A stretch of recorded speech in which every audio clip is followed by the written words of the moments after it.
There we go. Hear the music. Everybody. Welcome to the Common Good podcast on our Common Good-A-Thon, start of hour 9, which means a lot of things. Hat number 9, but more importantly, Katie Porter is our conversation partner for the next few minutes.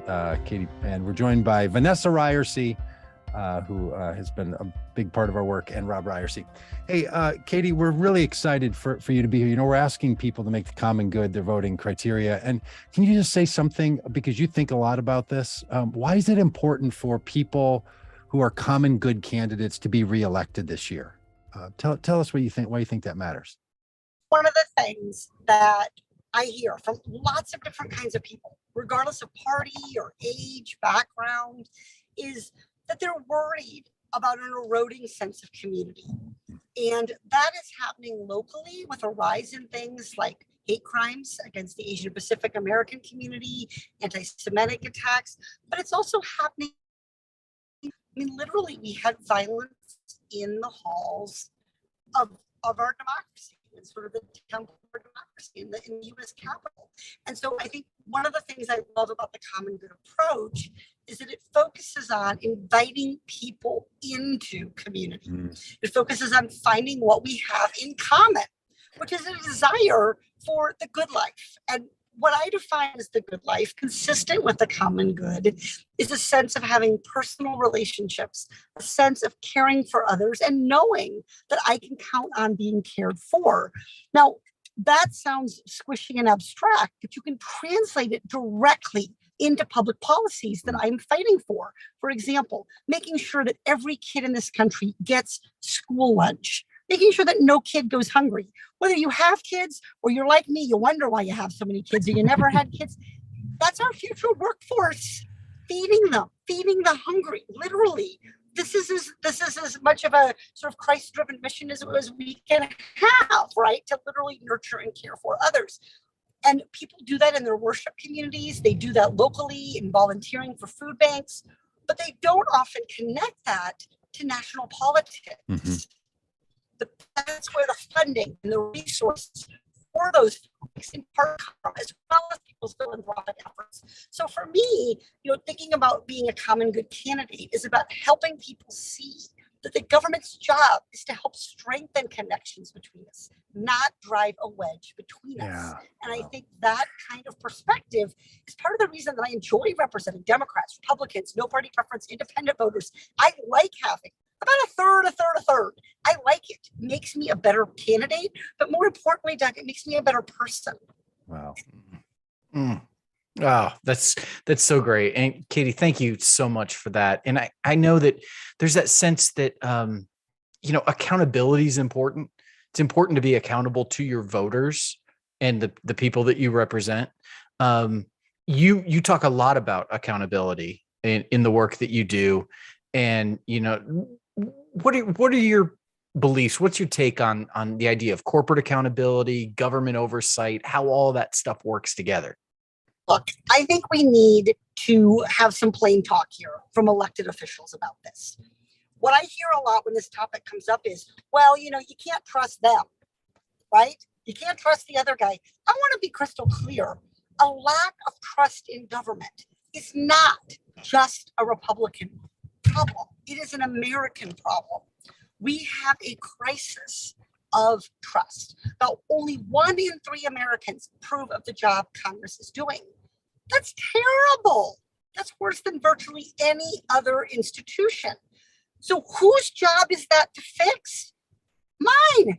Any person running for office is basically asking voters to trust them.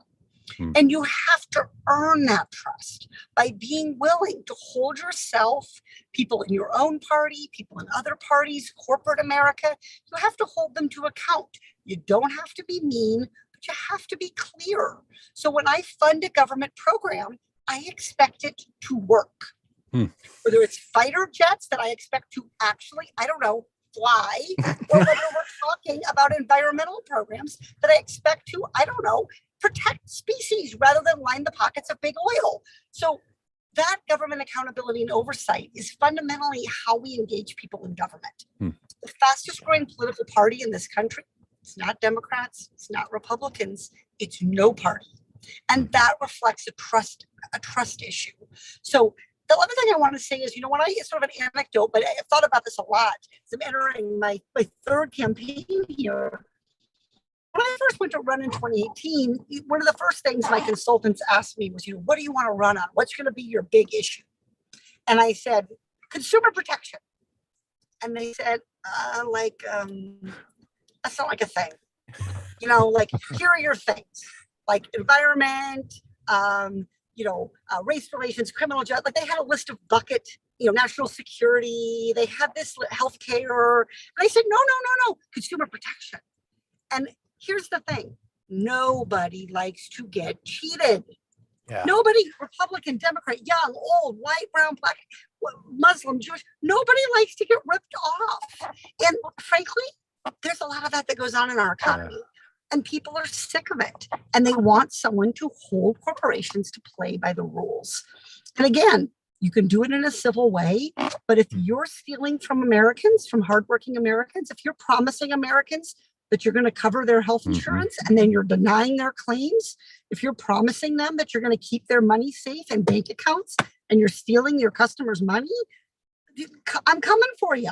And that is a really, really important part of helping people see that government is acting in the common good, that government is there to help safeguard and protect us. So, I think that's part of it. And I think, frankly, also making sure that you're standing up to special money and outside money in politics. I was one of the class of people in 2018 who stopped taking corporate PAC money, never took it. And I was so naive. I didn't know Democrats did that. I was like, what? We do that? I was so naive. But it really, really has transformed how I spend my time, among other things.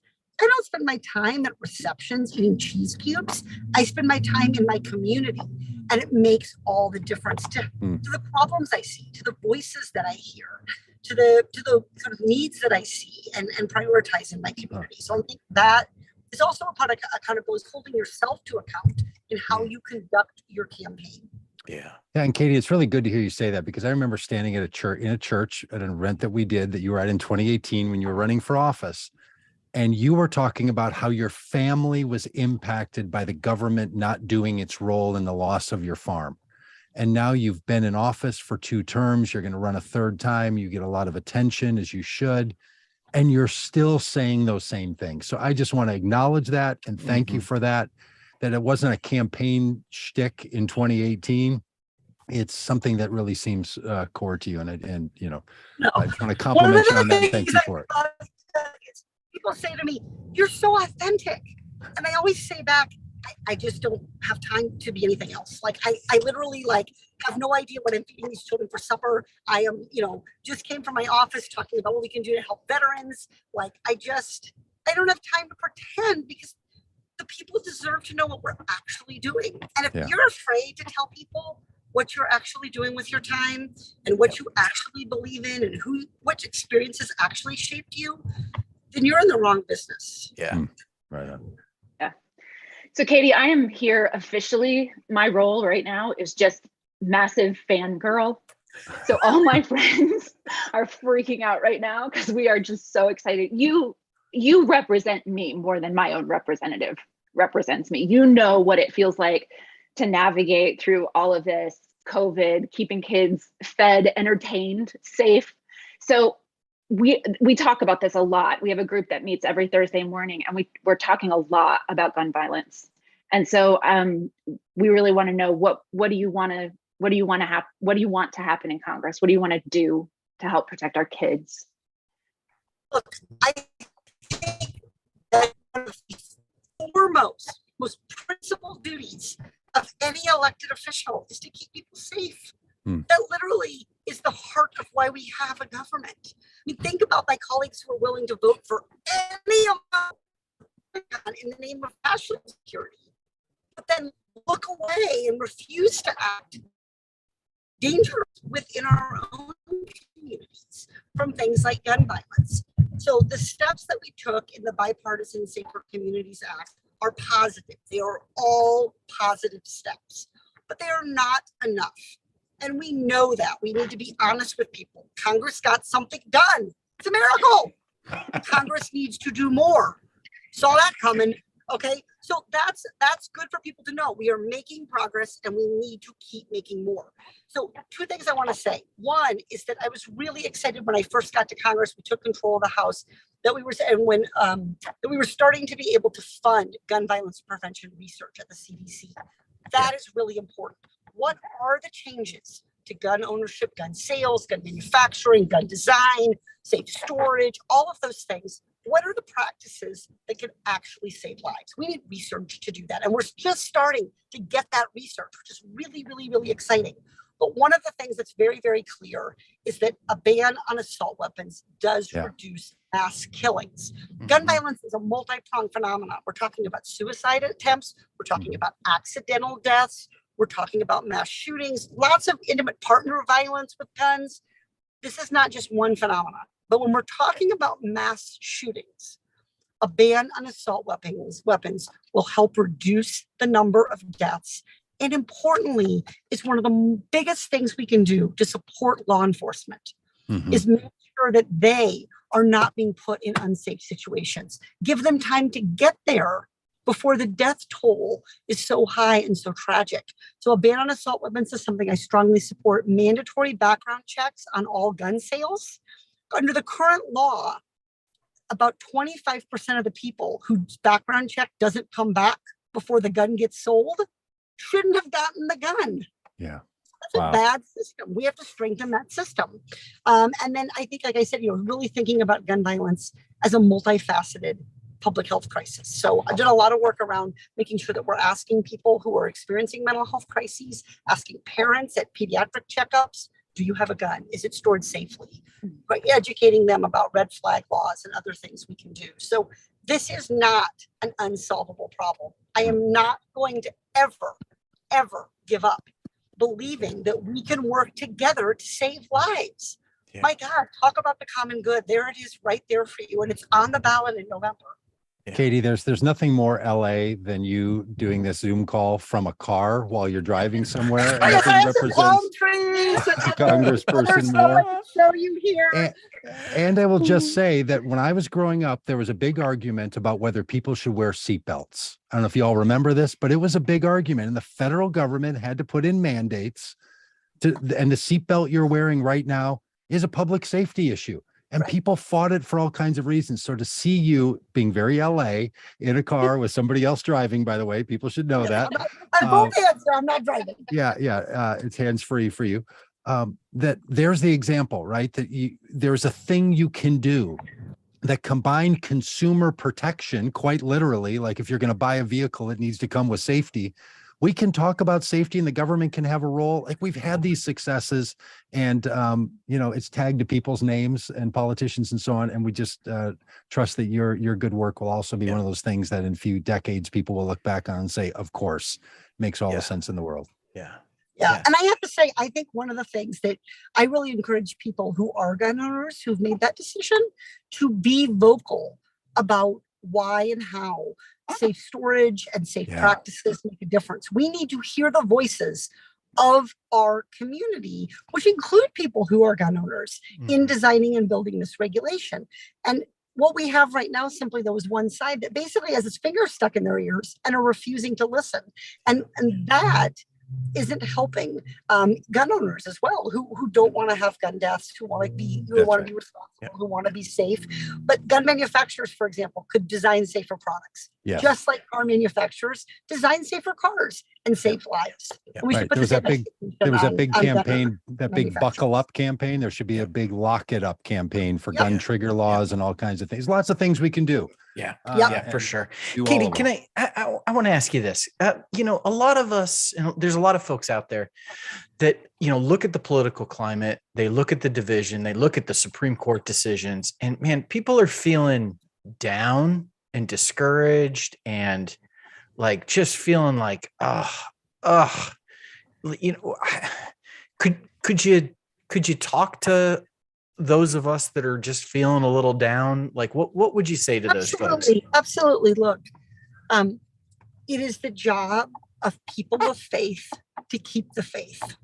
And that is as true in a democracy as it is in a worship community, right? So it is normal to question It is normal to doubt. It is normal to have self-doubt, to doubt others, to struggle to find your place and your voice in a community. But when it is hard is when it is most important to reach out, to connect with others, and to have that belief. Part of my job is to deliver the hope in times when people feel hopeless. And people deliver that to me. I just want to say, I am the benefit of people who stop me and say, thank you. I have people who stop me and say, I didn't even vote for you, but you're not that bad. I love it. I love the ability to connect with people as part of this job. And so I would just encourage anyone who's feeling hopeless, whether it's about politics, about anything else, find a community, whether it's online, whether it's in person, whether it's faith-based, whether it's community-based, advocacy or issue-based. That is the number one thing we can do. Democracy is a team sport. It is something we do together. So if you're feeling down, I think the most important thing you can do is gather with others, be the hope for somebody else, and let them be the hope for you. Well, this is not NPR, so we're not going to give you a driveway moment, even though we're raising money. So we're going to let you out of that car because we can tell that you have reached I've your arrived at my destination. You have destination. timed this perfectly. We're so grateful for your time with us and for your good Thank work. you. And everyone, I just want y'all to know, if you see Doug's hat, all right, Doug, show them your hat. Talk so they can see your hat. I'm talking so you can see my hat. Talking so All you right, can see this my is hat. the official Katie Porter surf hat. I bought this hat and I was terrified. I really needed to feel God's love washing over me as I paddled out there for the first time. That is the official surfing hat of Katie Porter right there. The Vote Common Good orange hat with the turquoise logo. Get yours soon. Thank you all so much. Saves you from Katie. shark attacks Thank and you. and covers your head as a representative. Thank you. Just that. Thank you, dear.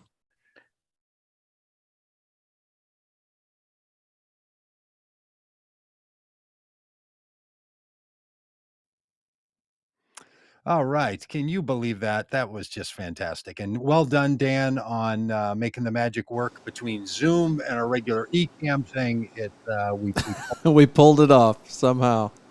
I'm just We're saying, switching between platforms. Katie Porter is fire. She is pure. It's just great. And at the same So time, great. we had to use Zoom because of car driving and because of phones and all the other stuff.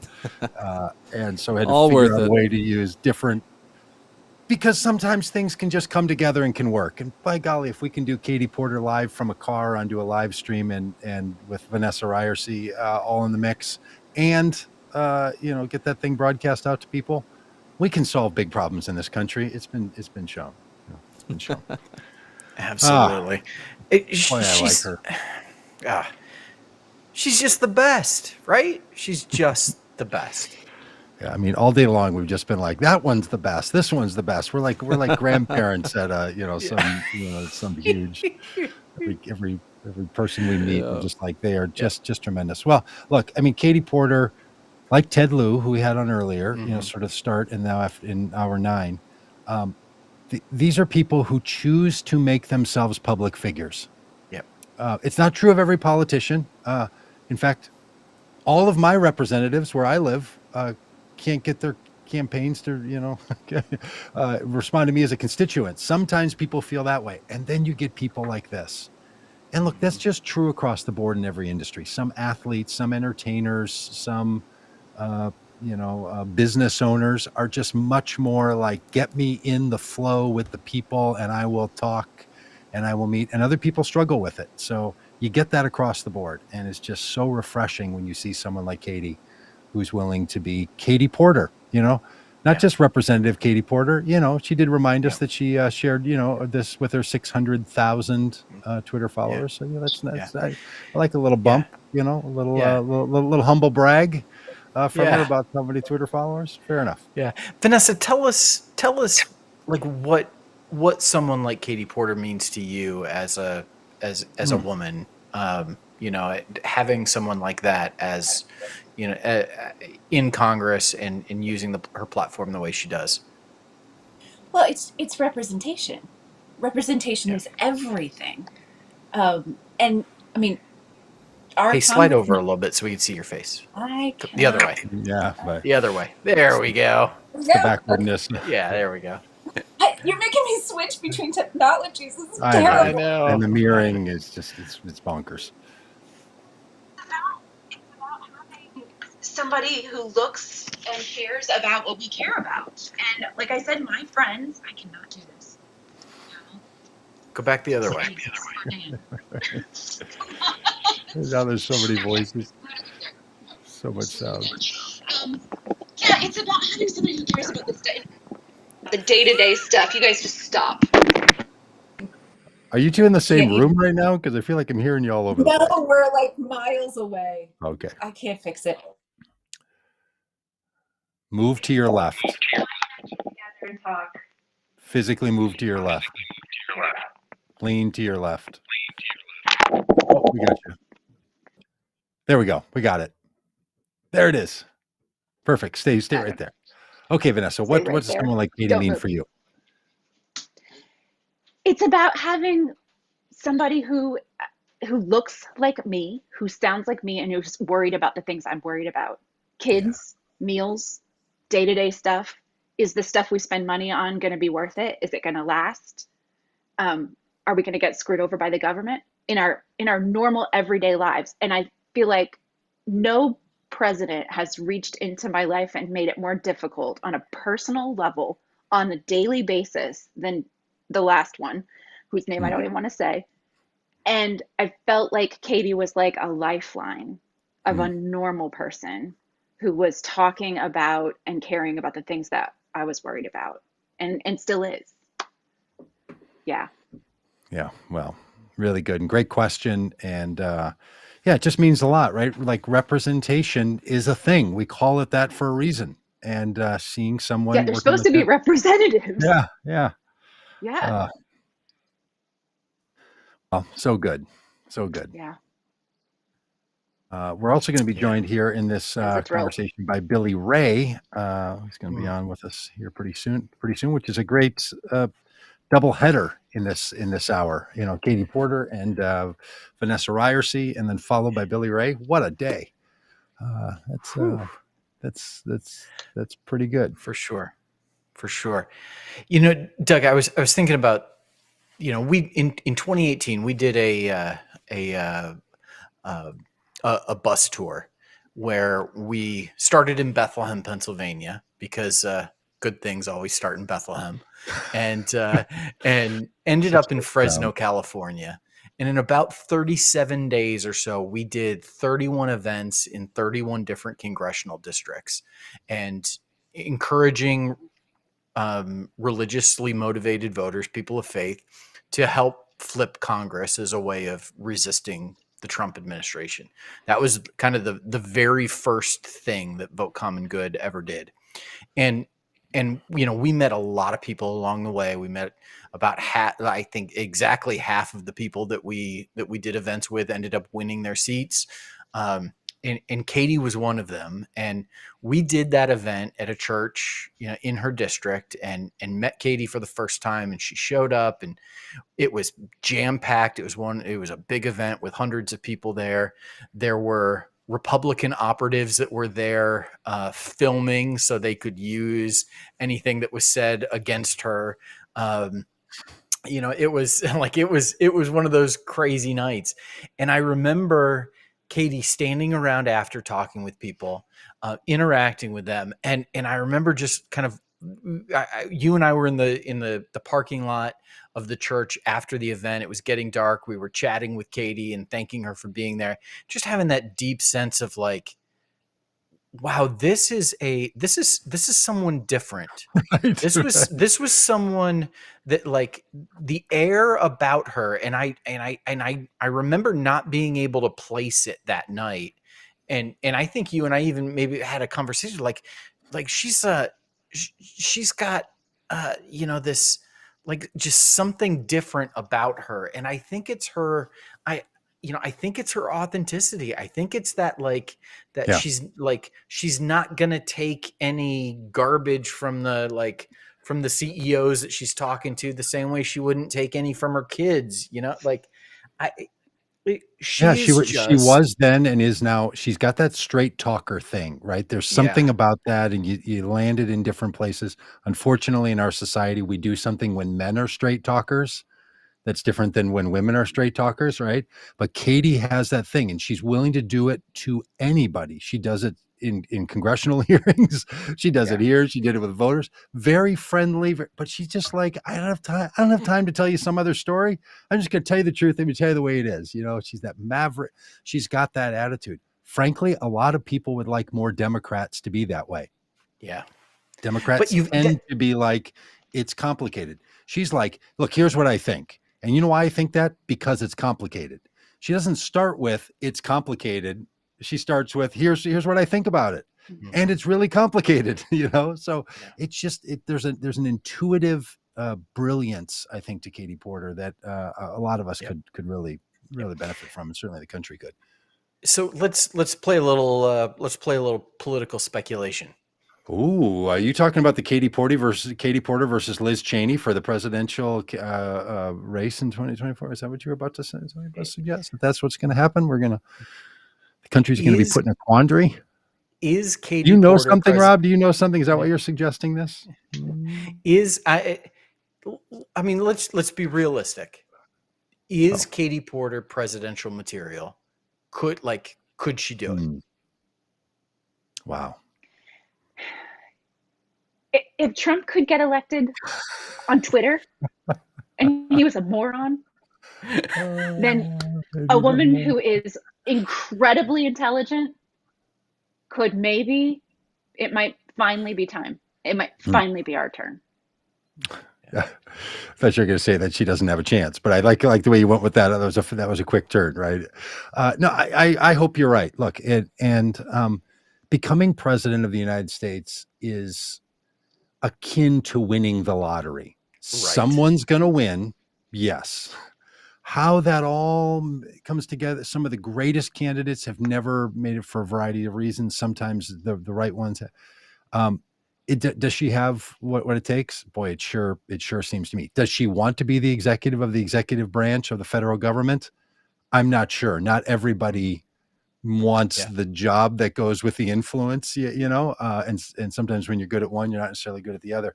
So I sure think she could be extremely powerful. She's so likable. We haven't had a likable candidate in so long. And she is serious when she says 1/3. She's likable to independents, to there's Republicans, like we make this joke all the time. We try to get the faith voting Republicans to say, I would never vote for a Democrat, but I would vote for that Katie Porter. I'd make that one exception. I would do that thing that I would never normally do.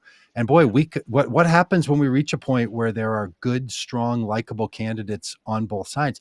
Frankly, of the presidential race, it's been a while in this country since people felt like, I'm really torn. Like, man, I could go for either one of them. Some people, not me, I didn't feel this way. Some people felt that way with Barack Obama and Mitt Romney. They felt like, hey, both these, or Barack Obama and John McCain. Yeah, I like people that don't get captured. I'm just kidding. It's the one time I would ever use that guy's, stupidity as a punchline. Okay. Maybe some people felt that way about those guys. I mean, she grew up in Iowa. She grew up on a farm in Iowa. Her ability to touch both, all sides, to be able to connect with everybody. We haven't had that in forever. Yeah, that's a good point. Yeah. And, Jim makes a great point that, he hopes that Katie runs for Dianne Feinstein's seat in the Senate. It's making the leap from Congress to the White House. I don't think it's ever been done. John Quincy Adams went from the White House back to Congress, but I don't think there has been someone who is, that doesn't bode well for Trump. I'm not the political director of Vote Common Good for nothing, Doug. I know a little bit. I mean, if that's possible, then that 4-time loser might be able to win one congressional district. That actually might be up his alley. Could you just imagine? What about Johnson? Was Lyndon Baines Johnson? Was he the senator from Texas? He was a senator. Okay. Yeah, and I don't think it's ever been done, but Well, But John F. Kennedy was before Barack Obama. John F. Kennedy was the only senator to ever be elected president. right. They were all governors and military heads and so on. Yeah. So if to Vanessa's point, if a reality TV failed reality TV star and guy can't sell steaks and runs a bankrupt casino. Again, just how do you fail at that? His ability. Then you could see a lot of people. Hey, we are in hour 9, friends, of the Common Good-A-Thon, where we've had on, I don't know, 22 guests, 23 guests. We've been sitting here for a long time. And Billy Ray is going to join us at the top of the hour. I had my time zones wrong. Thing that happens to me sometimes.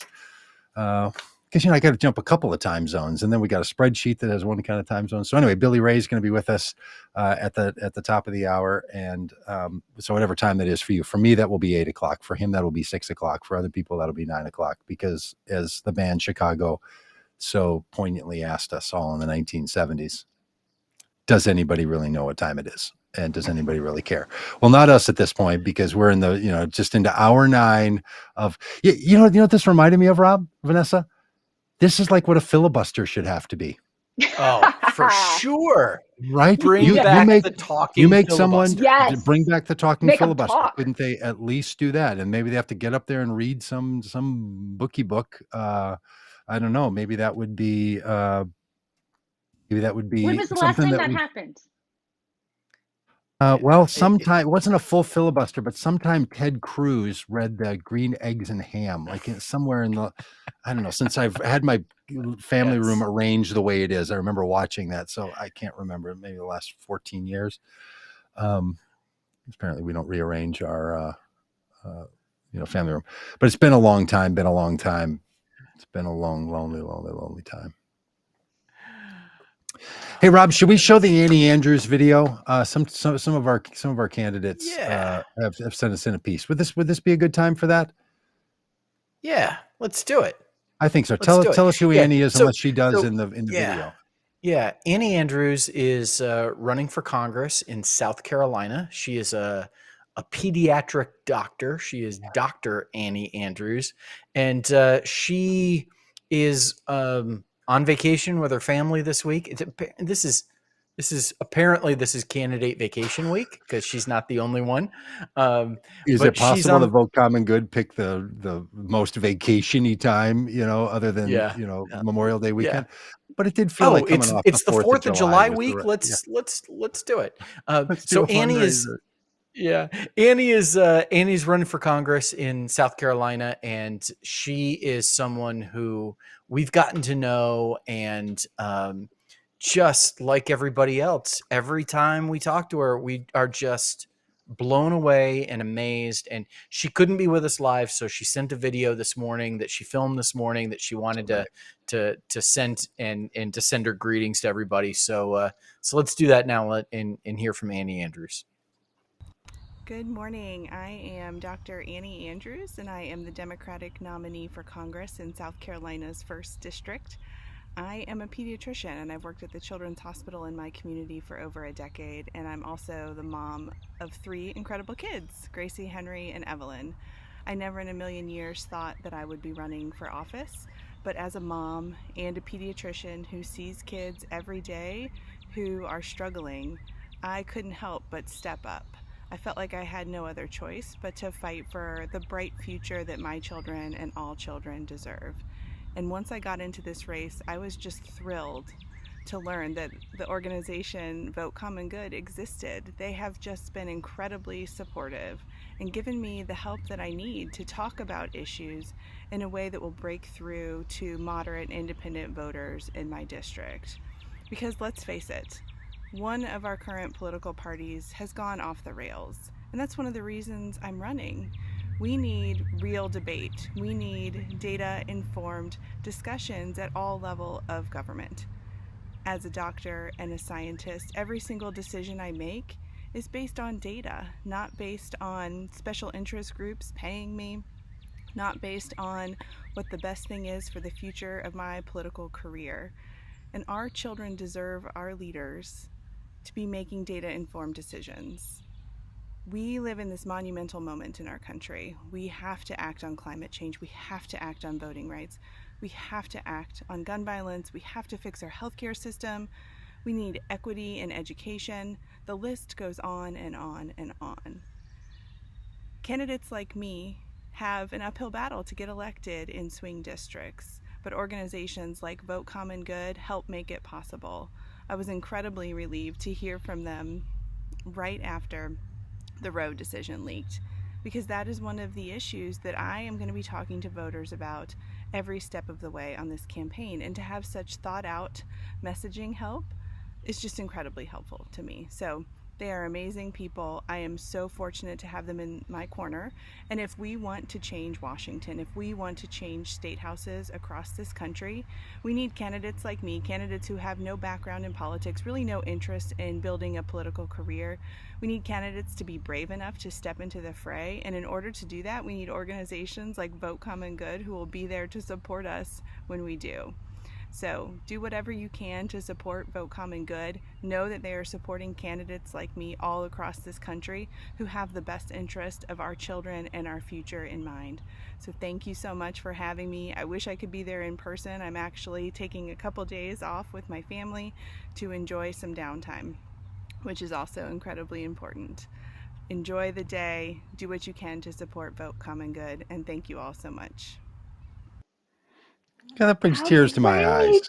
I mean, How are you great! kidding me? She's a pediatrician too. Just fantastic. Ah, Yeah, look, we did Yeah. not expect people to be on here saying such kind things about us. It's very nice. I think I'm going to go to votecommonggood.com and make a contribution myself. This is that's really great. Vanessa, I thought you were going to say something. Sorry. No, go ahead. Oh, sorry. Look, Dr. Annie is incredible. You can go to her website, Dr. Annie Andrews. You know, she's a researcher. You know, she researches. I looked on her page. She researches gun violence, too. Yeah. Like she's a player in paying attention because she works at Children's Hospital and the violence that they do. And Dan, I don't know if you can pull up her. If you can share that webpage of issues, but she has a list of issues like infrastructure and flooding, which is interesting. Of course, South Carolina worries about flooding, right?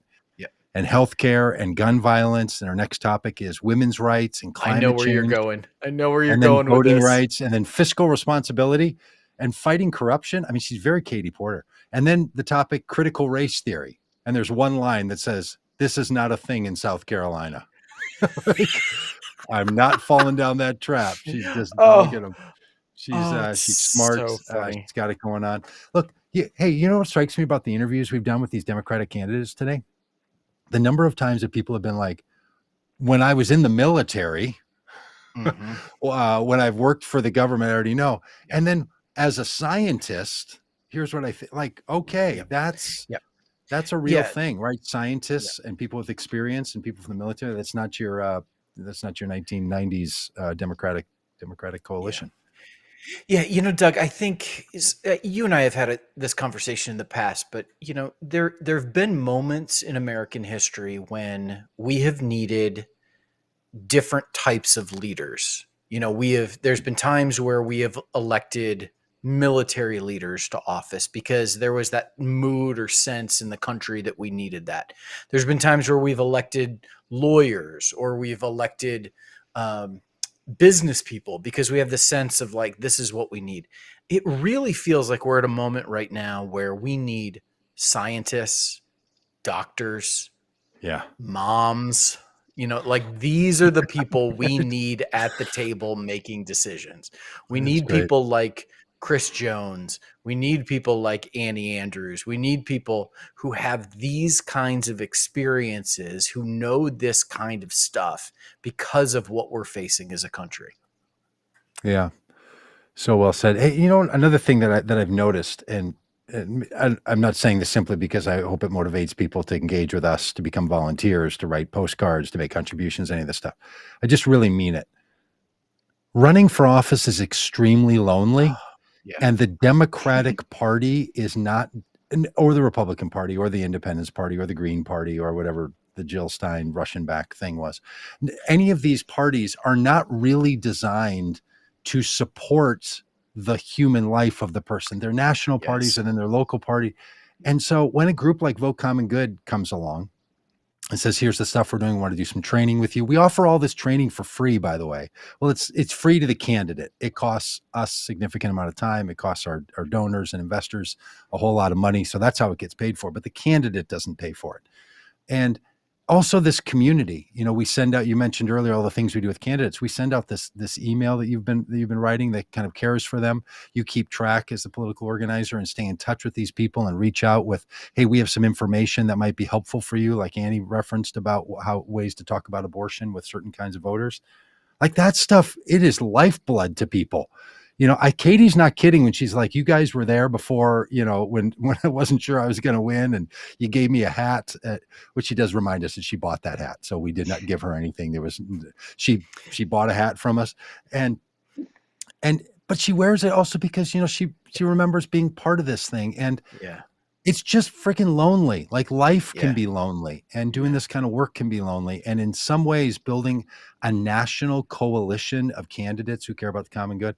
So one thing is, if you have a politician in your life that you think wants to be part of this, please tell them about this. We are we are not overly selective here on who gets to be a common good candidate. If the person wants to make the commitment to being a common good candidate in the spirit of Annie Andrews and Katie Porter and soon to be candidate Vanessa Ryerson and Ted Lieu and these other people, we want them in. So reach out to your representative and tell them what's up and that there's a community of people. It's not their only one. We're not even exclusive on this. Like, we don't say if you're part of some other group, you can't be part of ours. We're like, if you endorse being a common good candidate and want to be one, we are glad to recognize you for who you are and the truth that you want to bring to bear. Yeah. Hey, Vanessa, talk a little bit about how important that support is when somebody's running for office. As you were in that support role when I ran for office. I'm curious from your perspective, because we really have tried to, in the way I describe it to candidates that we work with, like we're a bunch of pastors, and we know, like we care about you. Not like you're not a policy wonk robot. You're a human being, and we care about you, and we want to support you as a human being in what you're doing. Vanessa, do you have any insights or any thoughts about like how important that kind of support is? Well, I think what we learned, one of the things I learned when you ran, and I keep seeing this everywhere, is people project all of their hopes, dreams, and fears on candidates. They really don't know the difference between what they want from God, the president, or their dad, and they put it all on these candidates. I mean, I remember they would ask you about stuff that if you were elected, you would never have any control over or any access to. There's so much projection. And I think that anytime you create an environment where people can come in, put their feet up on the coffee table, relax for a second and say, I don't know what I'm doing. This is really terrifying. And I'm supposed to look like I always know what I'm doing in order to make these people feel better. It's an enormous amount of pressure. And so I think creating spaces where we can just like let them be free to say, I don't know, how in the world do you talk to religious voters? Like, I just think it's so important, trying to get inroads into what are these people thinking? Like, how do we do this? So I just feel like you've gotten so much feedback that's one of the most helpful things people go back to. They say I go back to the notes from the training all the time, or I go back over that. It was so helpful. It was so practical. So I think giving them a sense of equipment and a sense of confidence when they you can't be confident all the time. You can't. So yeah. That is so well said. Look, and all these candidates, they feel the same thing that we feel. Like they're living in the country. They're probably more tuned into the political ebbs and flows than the rest of us. It's a lot of weight. It's a lot of weight to bear, and it feels heavy. And we we take it seriously. We also think a lot about voters. And so, when you're having to think about voters on the one hand, and not just voters like constituents, like voters who feel that same thing, Vanessa, you were just describing, where they feel caught and trapped and feel like the options that are available to them aren't enough. So not only do we want to create this space for these candidates to feel like they're part of something and are supported, but for voters as well who feel this this kind of lostness, Mhm. and that's not easy because look, our political systems, of course they're ill-fitting. Like they they, they don't match up ideally. So you're just retrofitting all the time to try to make it fit and try to make it work and try to put it all together. And organizations like all of these, or some Facebook group, if you're, I don't mean to say Facebook groups like they're not legitimate, like they're really legitimate, is what I'm trying to say, like Red, White, and Wine, this really great group of, did I say that right? Red, White, and Wine? Red Yeah. wine and blue. Red, wine, and blue. Red, white, and Red. wine. Red, wine, and blue. I Close. saw that look on your face. I knew what you were talking about. I think that's the indicator you kind of messed that up. I would say it was hour 9, but I think I get that wrong all the time. Red, wine, and blue is this online community of people from all across the country that connect with each other. Like these other means of having a political identity are just super important. And we are proud to be to be part of that. And so if you wonder what we do and what we're up to, and if you wonder how we organize and work we do, we're trying to figure all that stuff out as well. And we're just always trying to figure out, is there a new way, is there a new perspective we can take on all this, and a new way for us to approach the kind of work that we do, and giving people a place to engage and a way to be part of this life together. Boy, it's super important. And, all that should take you over to votecommongood.com, and let's get this thing to $26,000 before the top of the hour. And if if you do, you can get that Parks Pass. If you make a donation before 8 p.m., you can get, your state park pass.